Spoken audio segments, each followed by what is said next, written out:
And I will open up the conversation to members of the audience, so I'm sure we'll get a chance to talk to both the minister as well as NERC a little bit more about this. But I want to come back to the manufacturers of meters.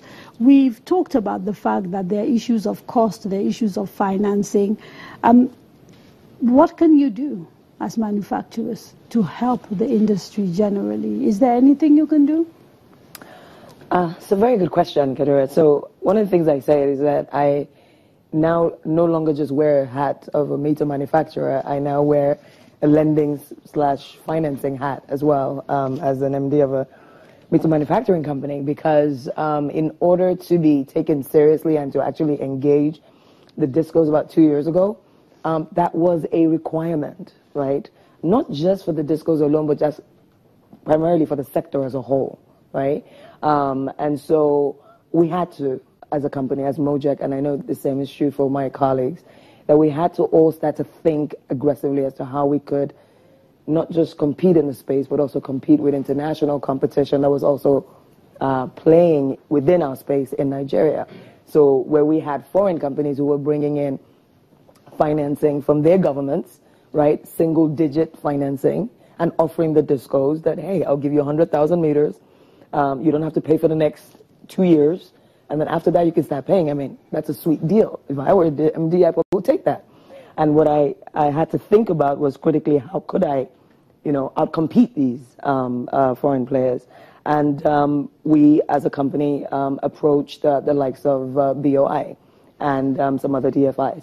We used a combination of our own earnings, right, as well as some lending money. Now, that program could not work if you were an importer, for example, and you were trying to go to a commercial bank. Because at the commercial banks, we're talking double digits at 20-something%. It would be completely impossible to even try to compete in that way or to be able to roll out meters to the DISCOs. So we as a company, again, what we've done is that we are working with quite a few DISCOs at the moment. We're actually providing some financing for them.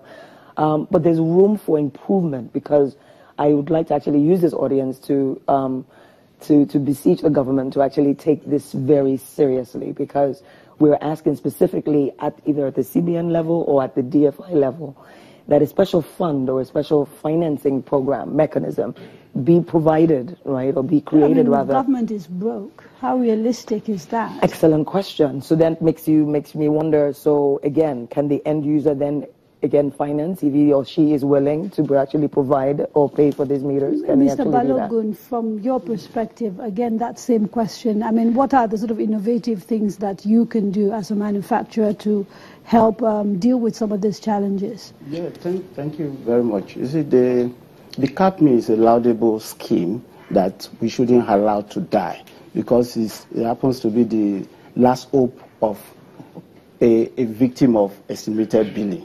But however, there is still a lot to be done in terms of engagement of all the stakeholders, in terms of designing the best way to implement it. For instance, when a customer pays for meters under CAPME scheme, and the customers are not ready in terms of the clusterness of the wiring in his house, and you get the meter to his premises, it's not meterable. So we need the sector needs to come out with a clear dimension framework of pre-inspection of a consumer premises to be meterable. However, in terms of we manufacturers, we have the capacities are there to roll out, and we equally need to have uniformity in terms of the type of meter we want to engage ourselves in the sector, so that Port Harcourt will not request for one type of meter, Abuja will request for another type of meter. Period to so again, you're talking standardization. Yes, and I'm trying to get a sense from this panel, who would be responsible for standardization in this sector? Who would be responsible for enforcing? Is it all NERC? Yeah. And right, okay. So, sir, please tell us who you are. Maybe talk to us a little bit about what you're doing around standardization, because I think it keeps coming up again and again. My name is Engineer Pt.2, the Managing Director, CEO of NEMSA, and Chief Electrical Inspector of the Federation. Our functions are to ensure standardization in the industry, enforcement of technical standards and regulation, inspection, testing, and certification of all electrical materials, including meters and metering equipment, to ensure that they meet the required accuracy, so that, because the issue of metering we are talking today is not just the customers alone that are victims, the suppliers too can be victims. It sounds like you're not doing your job, because everybody is saying there are no standards, more or less. Yeah, of course, there are standards.